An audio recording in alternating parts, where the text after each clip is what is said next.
Friends, ఈరోజు నేను మీకైతే ఒక అండర్రేటెడ్ మూవీ అయితే సజెస్ట్ చేయబోతున్నాను. అండ్ ఆ మూవీ పేరు వచ్చేప్పటికి శమంతకం అని. ఈ మూవీ చాలా తక్కువ మంది ఆడియన్స్కి అయితే తెలుసు, అందుకే ఈ మూవీని అయితే నేను సజెస్ట్ చేస్తున్నాను. ఈ మూవీ 2017లో అయితే రిలీజ్ అయింది. అండ్ ఈ మూవీ గురించి ఇన్డెప్త్ డీటెయిల్స్ తెలుసుకునే ముందు మన ఛానల్కి కొత్తగా వచ్చిన వాళ్ళు అయితే ఛానల్ని సబ్స్క్రైబ్ చేసుకోండి. ఈ మూవీలో యాక్టర్స్ వచ్చేప్పటికి రాజేంద్ర ప్రసాద్ గారు, నారా రోహిత్ గారు అండ్ సందీప్ కిషన్ గారు, సుధీర్ బాబు గారు.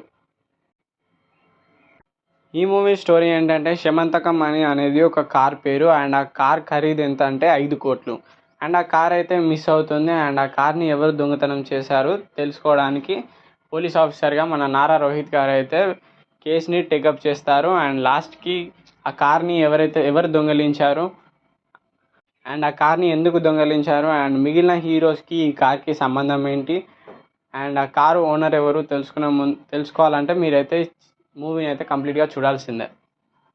ఈ మూవీలో పాజిటివ్స్ వచ్చేప్పటికీ నలుగురు హీరోలు ఉండడం అండ్ నలుగురిది డిఫరెంట్ క్యారెక్టరైజేషన్స్ ఉండడం అండ్ డిఫరెంట్ ప్రొఫెషన్స్గా ఉండడం అండ్ ఎవరితో సంబంధం లేకపోవడం.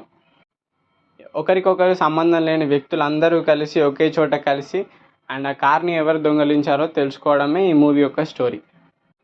ఈ మూవీలో కామెడీ సీన్స్ అయితే చాలా న్యాచురల్గా ఉంటాయి అండ్ అవి మీకు మంచి రిఫ్రెష్మెంట్ ఫీల్ అయితే ఇస్తాయి.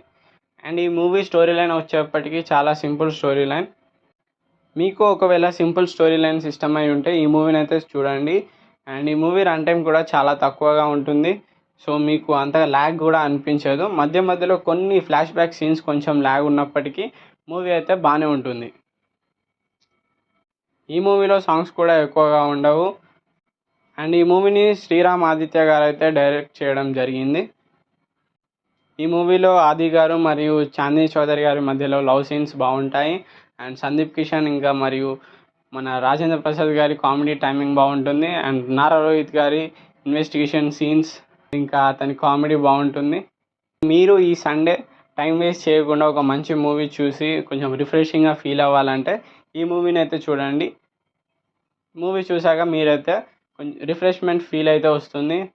మీరైతే ఒక మంచి మూవీ చూసామని అయితే మీరైతే ఖచ్చితంగా అనుకుంటారు. అండ్ ఈ మూవీ ఎక్కడ స్ట్రీమ్ అవుతుందో చెప్పలేదు కదా, ఈ మూవీ సన్నెక్స్లో అయితే స్ట్రీమ్ అవుతుంది. సో మీరు వెంటనే చూసేయండి. And thank you for watching this video. మనం నెక్స్ట్ వీడియోలో కలుద్దాం.